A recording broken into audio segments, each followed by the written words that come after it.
Awesome. Yeah. Are you ready? Yes. Thank you. Hi, everyone. Thank you for joining us. We're here with Amanda Baker, and we're talking buying art today from the exhibition Vision ACUITY. Thank you, Amanda, for making time to do all this. Of course, I'm so happy to be here. It's amazing. It's been a very, very hard year. It has, yeah. I met you when we were both working for basically secondary market galleries. Yes. For those of you that don't know what a secondary market gallery is, it's a gallery that is mainly focused on reselling artworks that someone the other day told me used artworks, which is not the formal term, but yeah, previously owned. Yeah, previously owned artworks. And now you have transitioned. You're an art advisor. You're based in Miami. Yes. Would you like to share with the audience a little bit about your background and what are you doing right now? Of course. So I started out, I studied Spanish and art history and knew I wanted to work in the arts and wasn't entirely sure what facet of the art world I wanted to work in. And I started working at Marlborough Gallery, which is then, I think still is, the third largest gallery in the world. And so I fell into art business, and luckily that's what I'm passionate about and good at. And I started, became assistant to the principal director, and there I was really focused on primary market, and they, being one of the older galleries that started in the 1940s, they represented at one point Jackson Pollock, Philip Guston, and later became prominent dealers of Latin American art, like Fernando Botero. And when I started working, the son of the owner had taken over, and we had started doing more contemporary programming. And so I was able to learn those Latin American artists then became secondary market artists, but also selling directly with living artists and putting on exhibitions and really learning from a tier 1 gallery. And it was the best experience. You really learn to have respect for the artists and the clients, and you know, treated it as a serious business. And I was there for 4 years, and then I wanted to see what it was like on the West Coast, which is a different market, a different flavor. And I moved to San Francisco and started working for Andrea Schwartz Gallery, which is a Bay Area regional mid-career painter gallery. And there I became the associate director and started doing more sales and representing the gallery at art fairs. Mm-hmm. And with all of that experience, then I came to Miami, and like you said, I started working for a secondary market gallery that did minimal and conceptual art from the 60s and 70s. So It was a transition. Instead of working with living artists, which are sometimes your best friend and sometimes your biggest enemy, and putting on shows and trying to keep everyone organized, to deceased artists and more as art as a commodity. And so recently I've started art advising, and I predominantly sell to young collectors getting into buying art with prints and multiples by contemporary and post-war artists, so artists that already have established markets, and then also advising clients, because it all depends on budget and range and what you're sort of interested in, primary market acquisitions like this gallery does, with early career or emerging artists. So I'm happy to be in Miami. I think this is a perfect city for art, and there's so much opportunity, and yep, and that's where I reached where I am now. I mean, I also want to mention that Amanda shares a chair with me for our table. Yes. Our table is a nationwide organization that supports women in the arts to develop professionally. Mm-hmm. So Amanda is the chair of membership. Yes. And I've got to work with you through both our table and through some business endeavors that we have managed together. And I do see a passion on you to create new collectors. Yes. You know? So what is the market has changed this year dramatically. It has. And we've seen a ton of sales that happen online, which partially this show is running online. We couldn't bring all the artists together just because of the struggle of things as basic as shipments, you know, that has changed. Right. I know that you're very involved following what's happening online and how it is happening for your clients and for yourself. So what do you see in the market in regards of changes and adaptability for collectors in an online-based world, basically? Yeah, I think that it's more important now than ever for galleries and artists to have an online presence. When I first started working with galleries, putting the gallery on different platforms such as Artsy and First Dibs was a new idea and maybe something the art world was a bit apprehensive towards in the beginning because it's such a brick and mortar, tale as old as time. You come in, you see a painting, you like it, you buy it. So I think with galleries and really millennials that are so comfortable just clicking and checking out, like younger galleries I read online, like 60% of their sales come from online. And I think that it's really empowered the buyer to have a mass amount of accessibility. With that, you do have to be careful about if the sources where you're buying from are valid. But a good place to start, I think, if you're buying online and want to discern your taste and see what you're into, is to make an Artsy account. And Artsy is now the industry standard. Every gallery has a presence on it, and if they don't, I now see it as something that I look at to see if they have an Artsy, what artists they have. It's a really good way. It's like Pandora for art. So you kind of click through and like what you're into, and it shows you more of what you're into, so you can start to sort of amass like a database of your interests and stuff, and you can find different artists and galleries, and then also buying online allows you like an earlier access. Like I'm sure you send previews out and all of that, so you can buy before the show even opens and secure pieces before they sell to the physical public. What about collectors that are not familiar, are not there yet? There's a group of people that have an interest, they want to acquire, and let's be honest, there's such a big amount of artists, good and bad offers, like, and I'm not talking about the approach of the artist, but there's things that we need to take into consideration. Like these pieces are gonna live with us for a long time. Right. Yeah, I would say to start in buying in what you like, and getting an art advisor, like someone like me, would make sure that whatever purchases you have would like withstand time. And so I'm like losing my train of thought. So yeah, you want to be able to, if you're doing the research by yourself, you want to look at who the artist is showing with, what galleries, what other artists that they show with, what critics write about them, and other people that are buying the art. And sometimes it's difficult to get from just like an online platform. I think you still need like a gallerist like you or an art advisor to sort of sift through all of that and help make we'll hustle for you. I kind of compare it to, I mean, I'm sorry for if I offend anyone, but it's like when you're gonna get a pet. You know, there's a thing about size, preference, what you're familiar, what you are willing to do and not to do. Totally. There's some pieces that are wall pieces.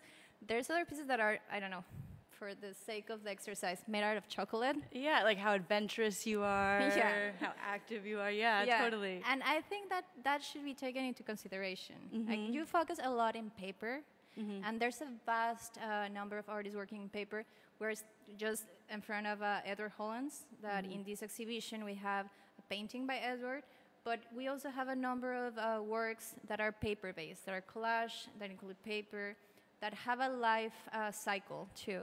Right. And I think that's important for the clients to know. No? Yeah, I think that if you're looking to buy, if there's an artist that you like that's rather on the expensive side, don't be discouraged into buying a print or a multiple or a work on paper, a smaller work. I would just make sure that you buy something that's really iconic and characteristic of the artist, so that like it will withstand time and will be like emblematic of the artist's career. But yeah, you can buy in different sizes and scales. What are you, when you buy for yourself? Because I've seen you checking our works during our fairs, and I was like, I want to buy that. And I was like, "Ah, that's so cool. But like, that's not, it talks different to different people. Right. And I remember a particular piece that you wanted to buy last year during our Basel, and you had like the eye on it. Yeah, yeah. And I was like, that's such a cute piece. And Yeah. it's so you, and it was very rounded piece.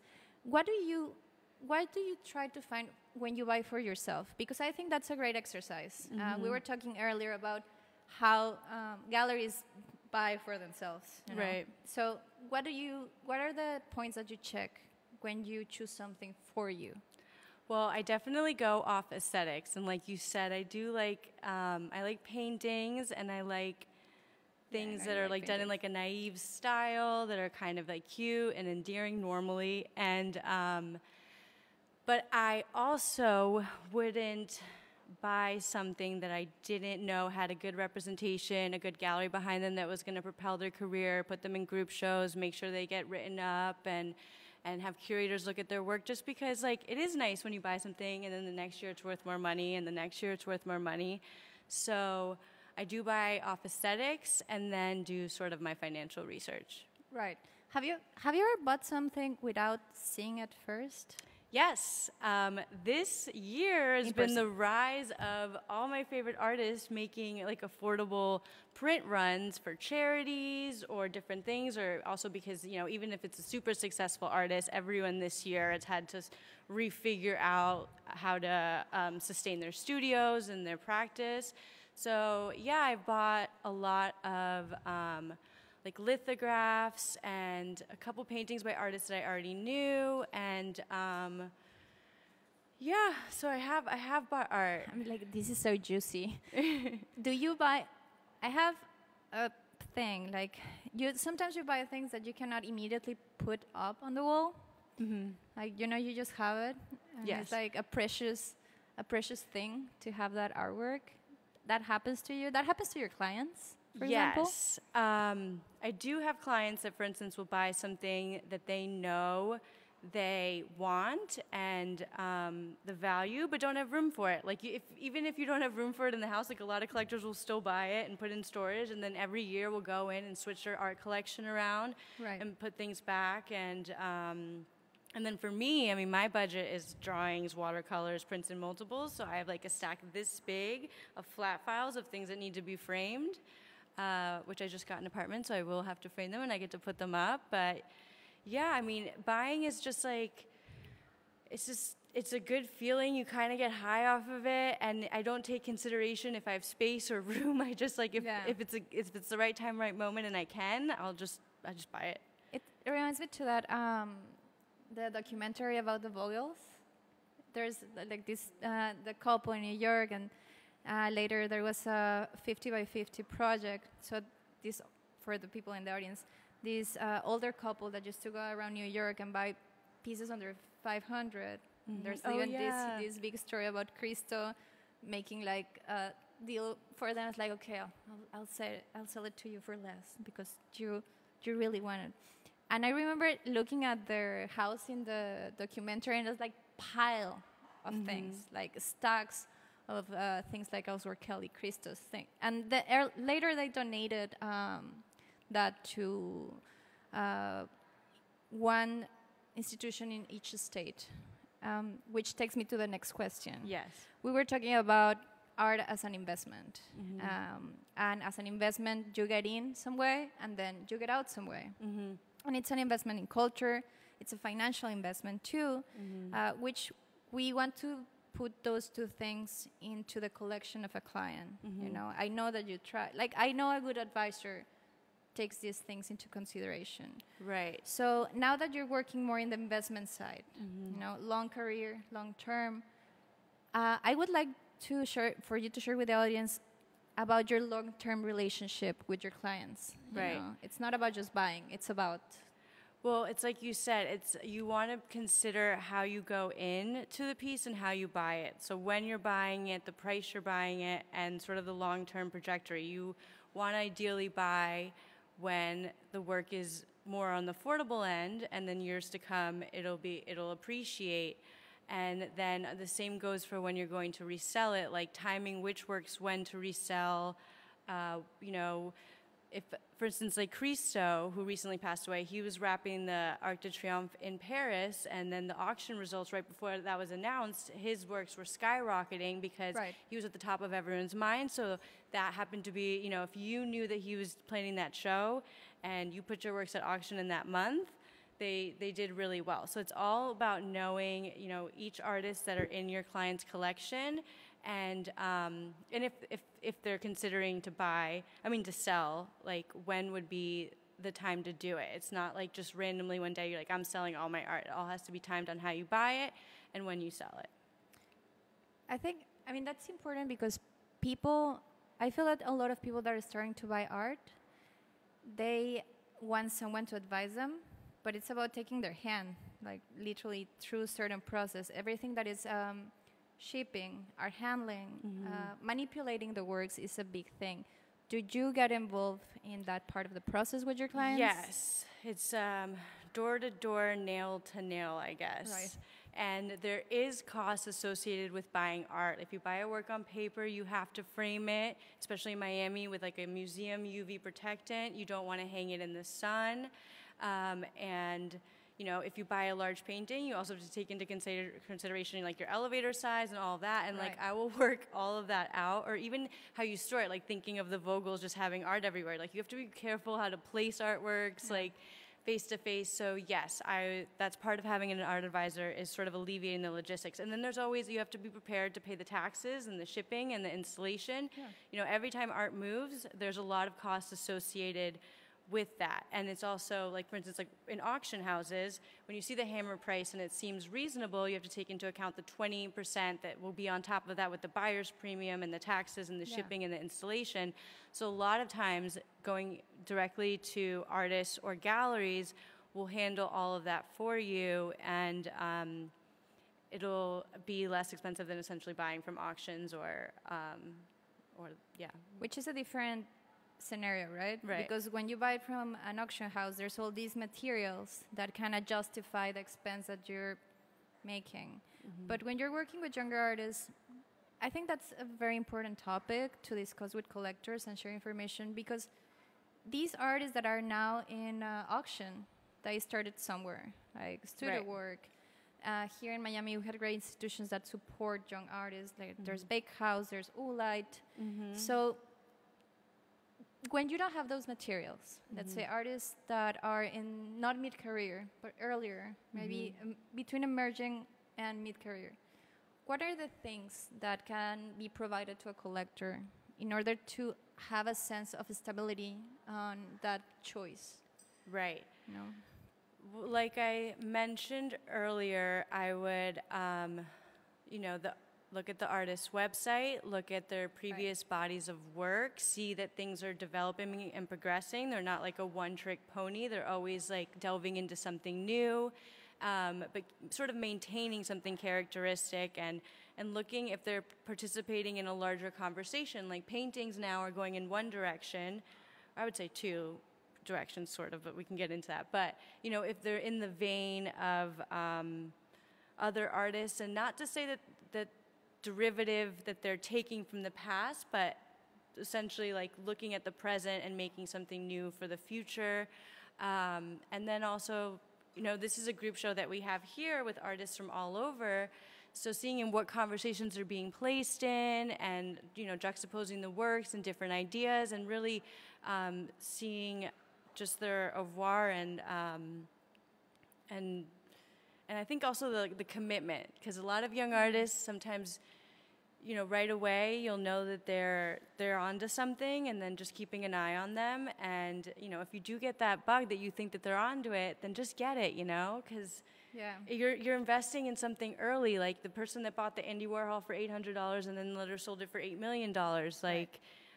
You know, you have to be a risk taker, and those times that you're not comfortable, you may not understand the art, you need a director to explain to you, you need to read the press release, you don't know how it's going to look in your home, it's so different. Like those choices that are kind of have fear sometimes turn out to be the more longer lasting pieces that will matter. So if if it's an artist that you don't fully understand their work, take the time to understand it. And they're also great conversation pieces, but it's usually the risky ones that are the new and challenging that are the future.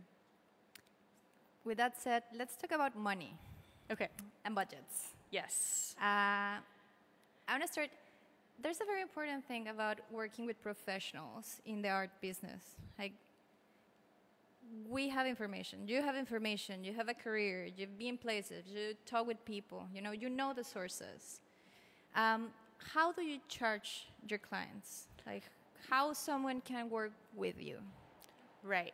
So if you're building a larger collection, that would take a long time to source and locate all of the works, then it would be like a retainer for my services monthly. And then there is like normally like a bonus or something depending on what the budget is, and like, but also like I'm working for the client and my job is to secure the best prices in that current moment. So on the flip side, when hopefully you'd hire me again to resell the work, we can maximize the gains. And or it could be piece by piece as well. I've done that plenty of times.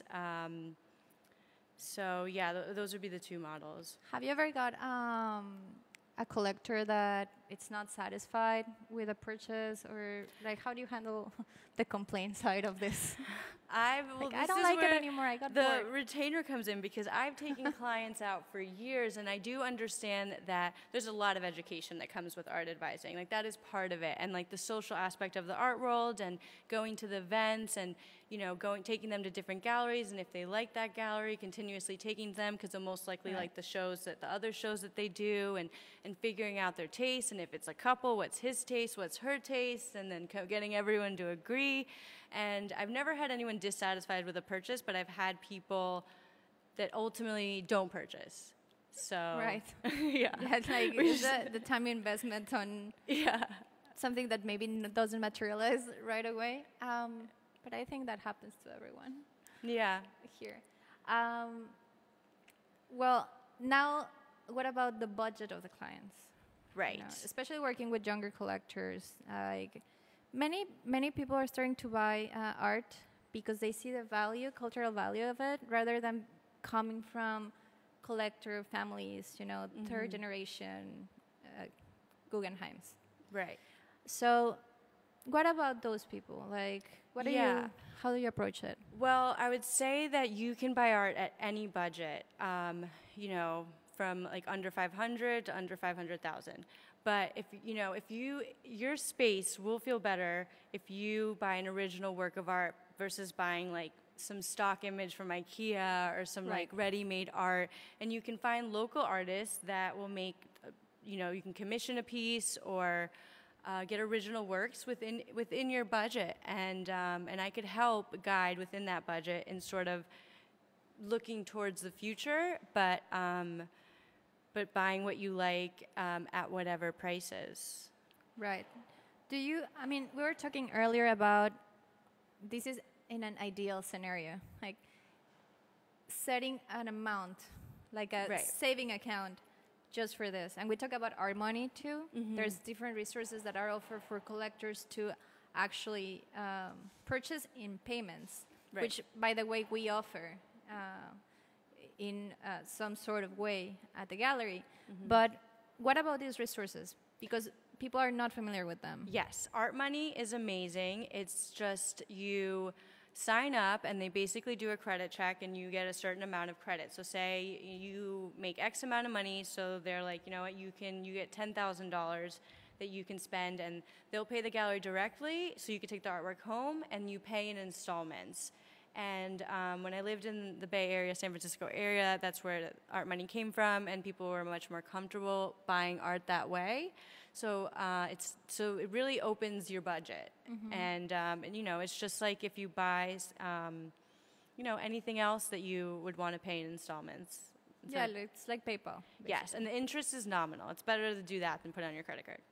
Right. Yeah, it could be very, very expensive. Yeah. So your discount basically goes down anyways. Right. With the credit card. Yeah.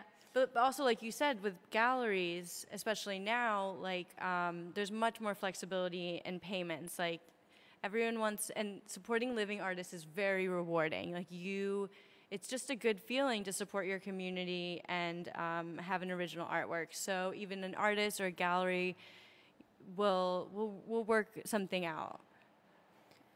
Yeah, I think it's more flexible when you do one-on-one. So that's something that you don't have when you work online. It's true. Like that's something that's a little restrictive. Yeah. And I get it, like the experience of facing the artwork. Believe me, I'm totally up for doing things online now because it's necessary in order to bring the program out. But there's like this disconnection, you know? Yeah. Like, and having a physical space really gives much more credibility to the artist to show in a physical space with a gallery.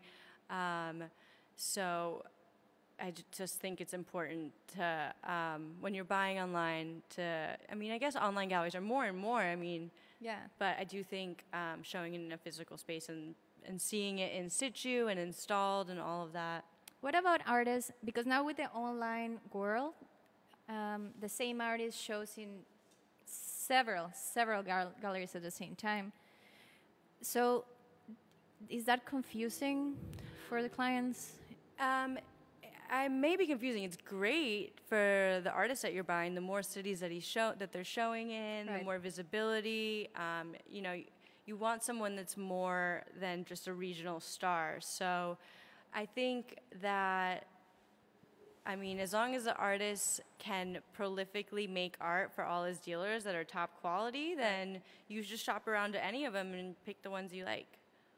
I do want to invite people to send questions that we can address, because I had a ton of questions from some people that I was just talking about this particular talk, and I'm trying to address them all. And it's most of them are Miami-based people. Right. You know? There's a ton of great artists in Miami or from Miami that are not based here right now. But I want to talk about the ones that are based here. Yes. Because we're from Miami. Yes. And it's important.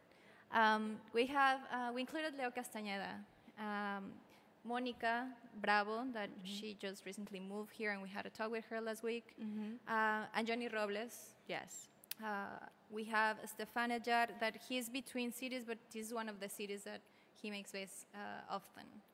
So what about local artists that you've seen in Miami? What do you think about the show? Yeah. Well, the first artist you named, Leo, he's someone that I would personally purchase, like aesthetically and also looking at his CV and exhibition history. But it's like he does works that are very in that post-analog movement. So like painters that are making something that could seem computer generated, but not like graphic and flat, but I think he did video programming or something like that, and you can really see it and they have like a surrealist feel, and I just think it's on trend, but not on trend in like a bad way to say it, but on what a lot of painters are doing that are born, between 1985 and 1990, like our age, and he's local, and I just personally love that piece. Yeah, I feel that technology is something very present. You work for a period. You work with Youssef Merhi. Yes. And he's a very, very heavy technology-based artist. Right. And I don't know, for example, Monica also works a lot in between these worlds that is manipulating images and like reusing them. Right. So I see that technology changes and then artists address it as a tool in a way. I feel that sometimes is confusing for new collectors because they are like, is this art? It's true. Is this not art? Like, what I want to buy. Right. But you need to grow with your generation. You do, yeah. And I think with Monica, it's interesting that she really incorporates technology as another medium.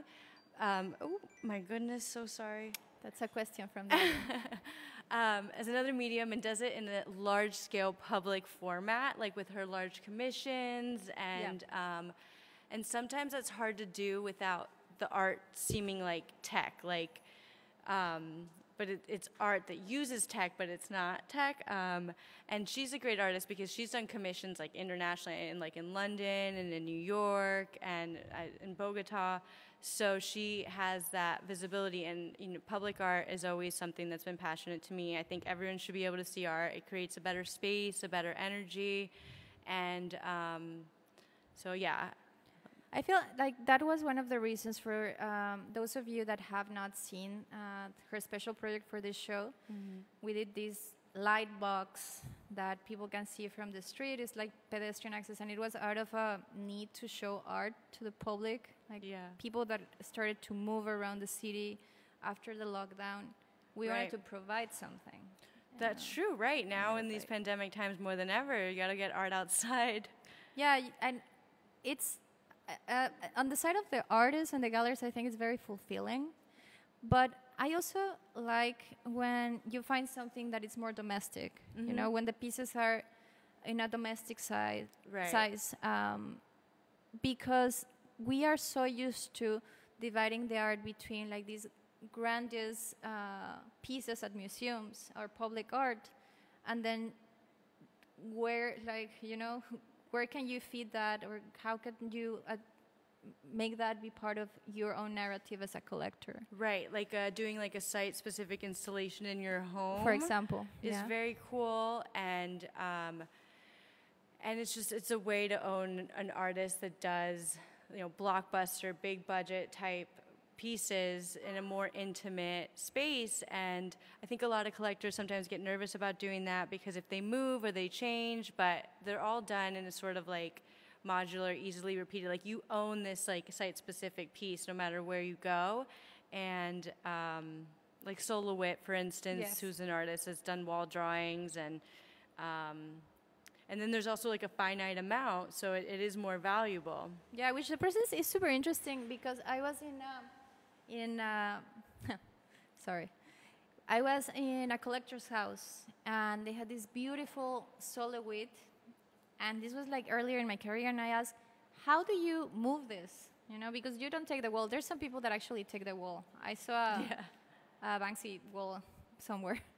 Like they just took it, which is a very World War II approach to frescoes. Like that's how many churches disappear, because they just took the walls or strapped them. Right. And actually, many churches crumble out of that rather than of bombing, which I found very, very interesting when I knew about this. But going back to site-specific pieces like Solowit, you need to cancel it. Like you cancel one side, you take a picture, then you cancel the other side with white paint. You take a picture, you send it to the foundation. Right.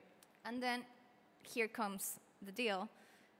You need to get in contact with a group of art handlers and art installers to produce that piece again. Right, or the foundation sends people. Right, but that's like something that is very important for me to see as like that's commitment with a piece, because then the installation process takes another investment for you to have that piece alive. So it's like these long-term commitments, like the dog thing.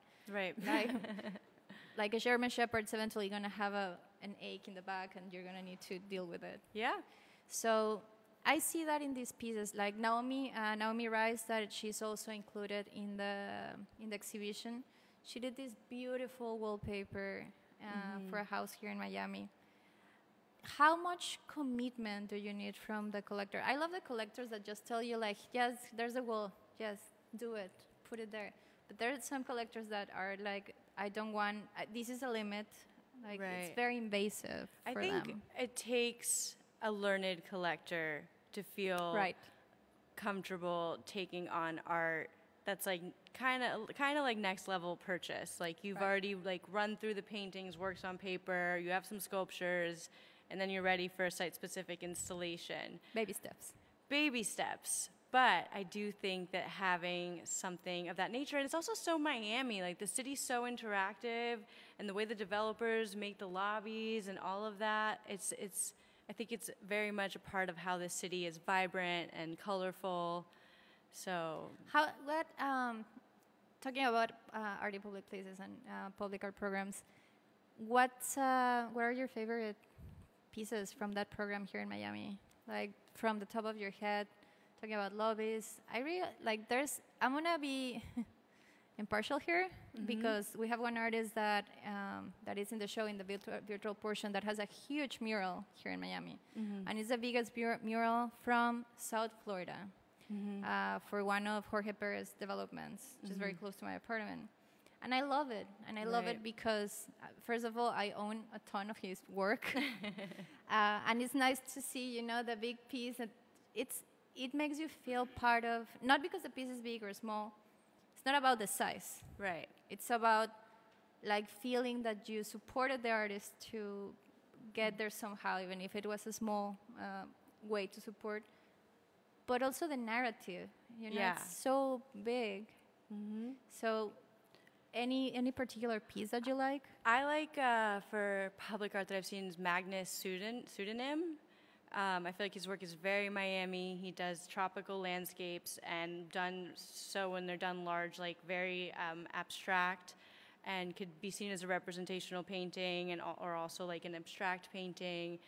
I enjoy his work, but I do know that what I don't like, that I see a lot of in Miami. But I'm not going to name names. Yeah, like... I was gonna take you there, like maybe not. Just FYI, there's one of the artists that is included in this show. I cannot say who, or when, or what, but one of the 20 artists of this show is most likely gonna have a piece very, very soon in public art program. So I'm gonna drop that there for art advisors to know. So this is think the about knowing when, where, and how to buy. You know? This you is get the inside tip that it's going to be front and center in Miami. Then it'll be at the top of everyone's mind. Then there'll be a wait list for the work. And I will tell you off the record. Okay. But I cannot. I'll tell my clients after. Yeah, I cannot say it right now, just because I don't want to jinx it. But it's important, like also the tips, you know, because we have this relationship where you and I, we will sit down at coffee or like just discuss and try to fix the world. And the tips, the things that you get out of conversations, I feel that a lot of people expect something immediate from getting into a place, and it's like, tell me what is what. Like, it takes a longer conversation. Right, you know? and the immediacy actually is something important to address when people like ask me for art as an investment. Like like you will have to sit on these works for a couple years, and if the market's down, then you have to wait till the market to go back up, and so there's no such thing as flipping art and making money fast, you know, unless you buy something damaged or it's not of the same, you know, quality and composition as like the more notable works. But these things don't happen immediately. Right. Yeah. I mean, that's why you need to buy something that you really like and you really trust. Because you're going to be living with it, for a long time. Yeah. So, you know, at marriage, you at least can get divorced, for example, but this is like a longer relationship. Right. How do you feel about Art Basel not happening this year? Well, it's happening. Right. But in our own way. Yes, I think Miami is greater than Art Basel, and the events that are happening, it's going to be the most VIP Basel ever because of like the limited capacity. So there's no like getting a ticket and passing it back to your friend and we all get into the party. Like, that's not going to be a thing. But for instance, Design Miami is still happening, and I'm going to be working as their senior sales director. They're doing a curated exhibition about the Americas. It's going to have like from dinosaur bones to pre-Columbian sculpture. This is at the Moore Building, right? At the Moore Building, exactly. That normally houses 4,000 people, but like a day, but will only have 250 people a day. Right. And it's going to be run for 10 days. So like more people can come in. Normally the fair doesn't go that long, and then we're seeing a massive influx of Tier 1 galleries opening up in Palm Beach, like Pace, Aquavella, Lehman Maupin, and then Mitchell Innes and Nash chose to come to Miami, which I think they have is a pop-up, right? Awesome, yeah. And then other design firms like Our Company and Carpenter's Workshop are doing pop-up exhibitions in the design district. So honestly, I think COVID's kind of good for Miami. This is the type of thing that you heard here first. When just the dates too, like the dates for Miami Design. It's Friday after Thanksgiving, the 27th to the December 6th. And then local galleries are having open. You're having an event that Tuesday, and all the local galleries will have openings during that time. So it's still happening. I mean, the art world's just reinvented itself, and there's also very good projects in the museums. Well, and it's a mixed feeling because we might or not might be open. Like everything, it's on the daily how things change. I hope we are. We do have an event on December 4th that is going to be a tailgate drive-in concert. So we encourage people to stay in their cars on the parking lot, and they're going to be able to see Oli and Dracula playing. So we're trying to keep it moving for sure. But all it's in the context of the exhibitions. Like I do feel that it's important to talk about the economy of the art and the economy of the artists. I know that everyone is going to make it to the other side, but why is it important to buy now? Like for the people that can stretch and have the resources. I told you off the record now, on the record, like right now I am paying 3 pieces to 3 different artists in payments. And sometimes it feels like a stretch, you know, because you need to allocate your resources. Not by any means a trust fund baby. So it's a preference. It's an opportunity cost. Yeah. What would you say? What would you tell people about I would never regretted any artwork that I've purchased. So and I love you for saying that. So no matter what the economy is and the stretch, like you don't regret it. It's like when you get the puppy, you know, when you adopt the dog, like you don't regret it.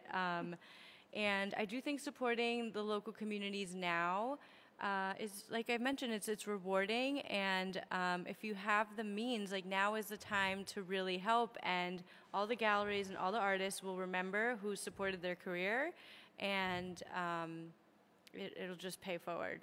Yeah, and it's pushing like this question about which artist should I buy, which artist, what's good, what's bad. When it's a matter of a value thing, it's like, well, obviously the artists that you support are gonna have a good chance to keep producing work and therefore continue their careers in a more consistent way. Exactly.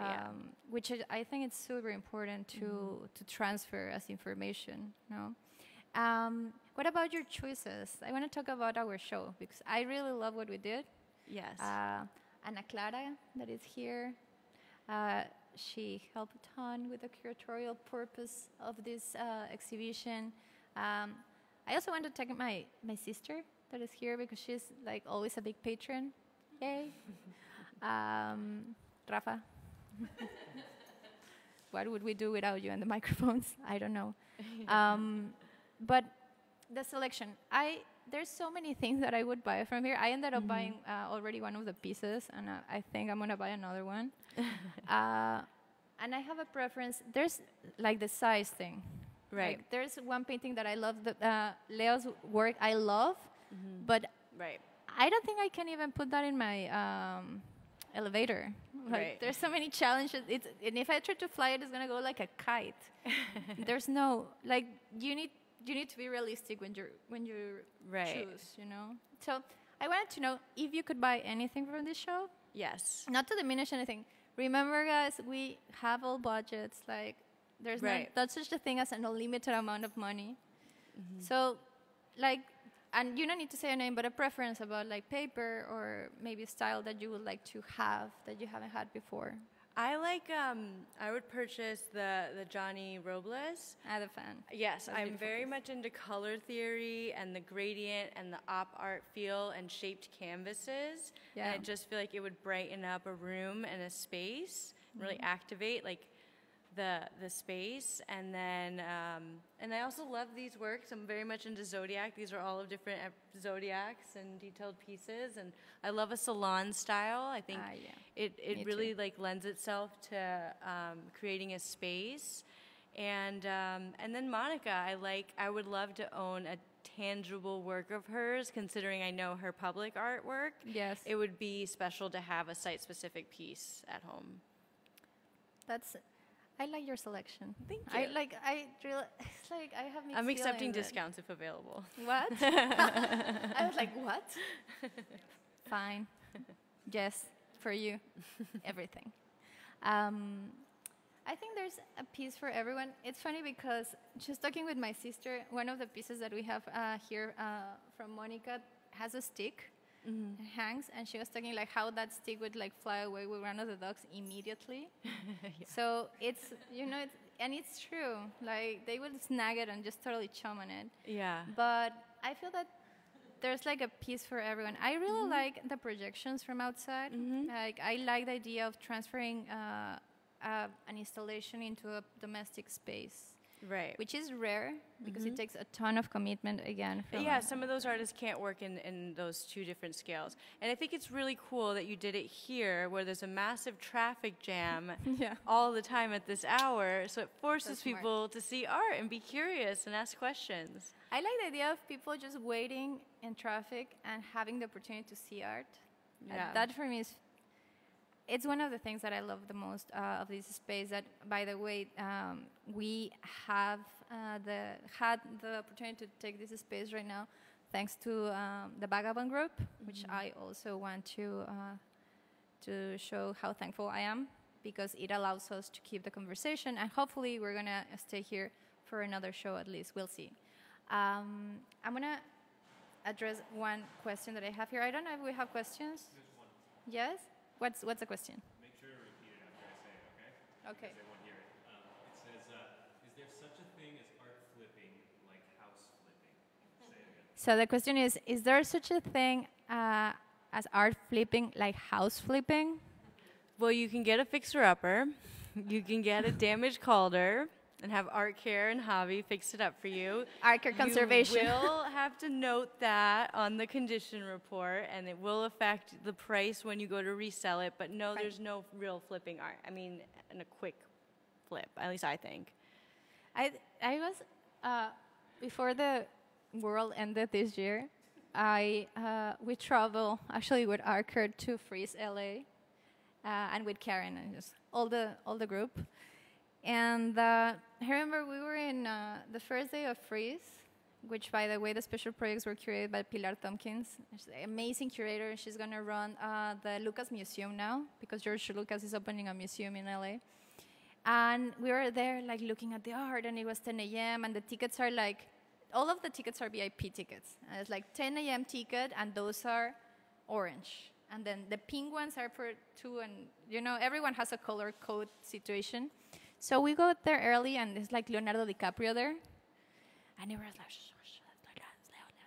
like we are taking pictures with like, he's not obviously looking at us like, oh my God, these people. Even at 10 a.m., they're like here, they made it inside. And then everyone starts talking like, just follow him and look what he's gonna buy, and buy something like that because he's gonna flip it. Like, he's a known, I don't know if it flipper trader, right? I don't want to offend Leo. I'm pretty sure he. Well, that does remind me. At Marlboro, you did tag people that did want to flip art that would take young artists to auction early, like before the artist is ready, and that could tank an artist's career. So if you were sort of known as someone that would flip art and take work to auction prematurely, they won't sell to you, and you'll get a reputation. Dealers won't really want to deal with you.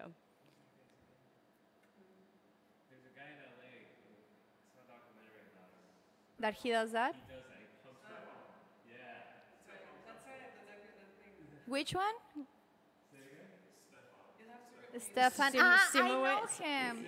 Yeah. I should read that too. Stefan. I actually know him because when I was studying in Sotheby's there, he used to come to see the young artists, he was like always like, do you have a list of 5 artists that no one has seen? And I was so excited. I was thinking, this guy is going to be my client and buy one of these artists. And then I read a bio of him. I was like, oh, no, he's not going to buy anything. Well, yeah. It's the zombie artist, right? Well, because there was like a time period where a bunch of bankers thought that they could manipulate the auctions, and they all went behind this one artist that was like young, and he started doing really, really well at auctions, and everyone started buying him, and then everyone looked around and they're like, wait, like no one's showing this artist. He's not getting any museum shows. Like the art world proper isn't talking about him, and then all the people that bought at inflated prices, like it just died. Yeah, 2000, I feel that, when the market recovered after 2008, people were selling like high range prices. Right. And I do feel that the collectors that have been working that bought in that period of time that expected some growth on their investment that are selling today, they see a spike because the moment that they bought. So it's interesting how these things actually affect and like have an impact in the finances of the collection. Right. You know? So it's interesting to just understand that I think there's very good visual materials. There's a ton of movies that people that are starting to get into collecting can watch. It's true, because it should be fun to do this. I feel that it is, and a lot of it shows like or highlights like the shady part of the art world. Like there's forgeries everywhere and all of that, which kind of bothers me because I don't like when we get a bad rep for, you know, doing what we love and helping the artists that we love. But I think that's. I mean, going back to flipping and trading and all this. You can find a very beat up painting. It's funny that paintings are the standard for like what would be acquired, but you are gonna need to fix it. Like you're gonna need to want that to be fixed for some reason. If not, it's gonna turn into a burden. You know, it's not this. I feel that that's not the same as collecting. Yeah, exactly. Yeah, like that's different. It's disingenuous. Yeah. Yeah, it's more like a shell, buying a shell of a car and then spending a ton of time invested on that. Especially if you don't have the resources and you're just expecting to get some money out of it. And fixing art is expensive, and making sure your art stays in good condition is also expensive. I want to talk about that, like maintenance. I do recommend my clients to do it like a 2-year tops. Check their collection, their works. Just try to bring their art advisor and take a look at what's happening because weather conditions change, temperature, which tends to be a big problem, humidity. Right. Do you help your clients with this? Yes, I haven't run into. Have I? I mean, there was one client that I shipped an artwork to Houston when they had their massive hurricane, and the painting sat in water, and so there was like a watermark, and then we flew the artist down, and he was able to fix it. Like, I've handled all situations similar to that. Or also, like, I was working at Marlboro during Hurricane Sandy, and the gallery flooded with 6 feet of water, and like that was funny because it was like a Botero, and I just took a $200,000 drawing and like was shaking it out. But that's like all in case by case, and you really get art professionals to help you with that. Like, who do you recommend? Art Care, of course. No, but they are one of the best. Well, but they just do painting. So I think we're getting to the last leg. Sure. Amanda, your art handle and your website. I'm AB Art Advisory on Instagram, and my website's like in the works. Well, it's coming. It's coming. It's coming. And I just want to take this opportunity to ask the audience, because we have a small live audience, distance safe, everyone with a mask, kind of. If you have a question that you would like to address, this is a great moment.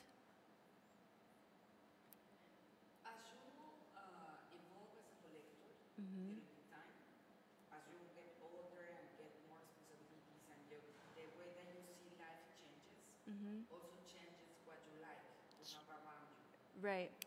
So it's like when you see a painting maybe that you bought 10 years ago or 15 years ago. Maybe some of them could fit, but it's much more related to the time of your life. Right. The time of the life that you are living at that moment. It's true. So how do you plan as a collector during the time to have a solid collection through the different years? I'm going to repeat the question just because so the audience can hear.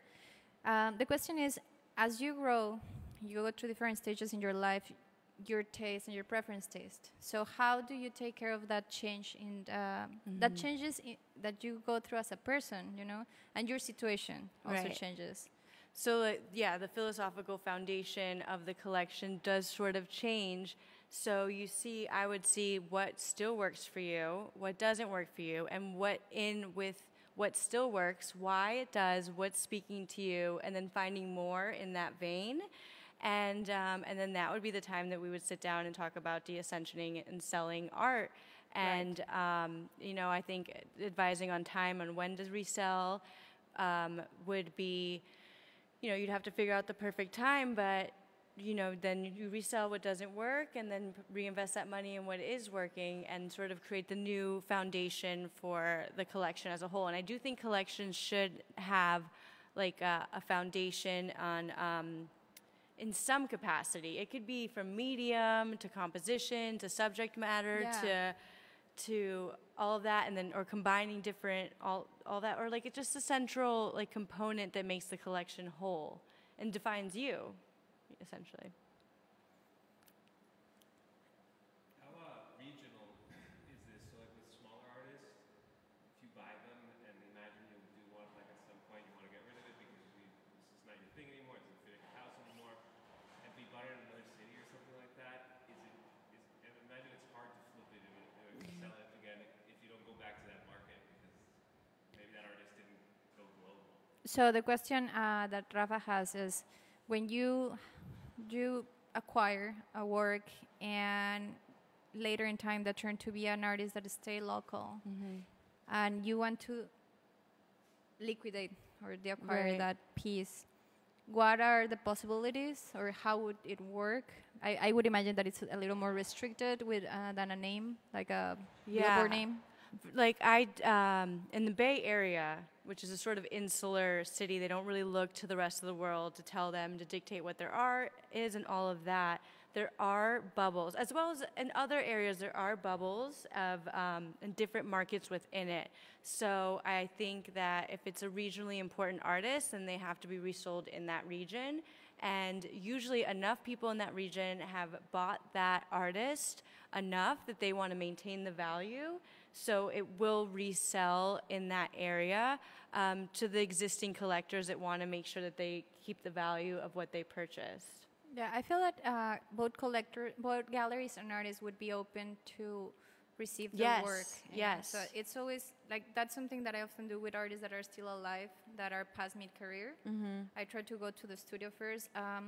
There's an amazing case study of Cristo and Jean-Claude for the Harvard Business Review on how they finance one of their projects, and they had requested 20 million from the Swiss bank, I think. And in the case of study, it talks about how they spend a lot of time recovering their own work.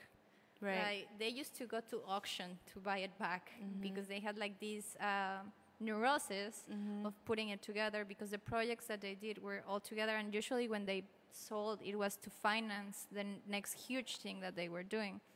So I think it's super interesting to, maybe you can even, like I have artists that I would go back to see if I can buy a different piece. It's like, is there any way we can kind of exchange it?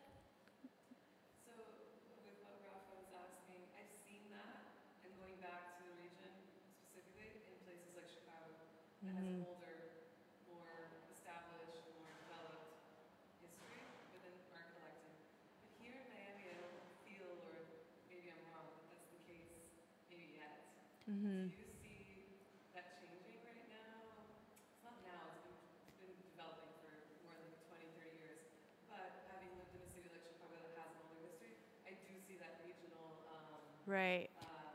what is it called? Like allegiance to the region. Like a behavior. Chicago artists that Right. it's easy to go back and say, hey, I'm going to sell it here because of that. So the question is if you see that developing here in Miami, because it seems that in other regions like Chicago, it's a common practice. Right.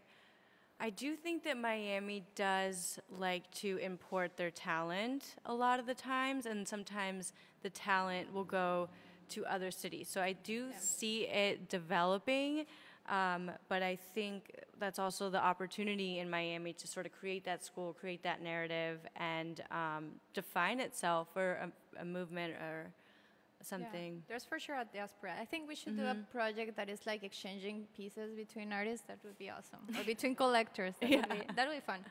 Well, Amanda, it's 8. I want to thank everyone that joined us both online and here to see the exhibition. And thank you so much. No, it was thank amazing. you. And thank you for doing this with us. Whoever's online, thank you. Have a great evening, and we'll keep you posted. Go to our websites to check out what we're doing and our Instagrams. And also thank you to the Art Gorgeous for sharing the event today. Have a great evening. Thanks.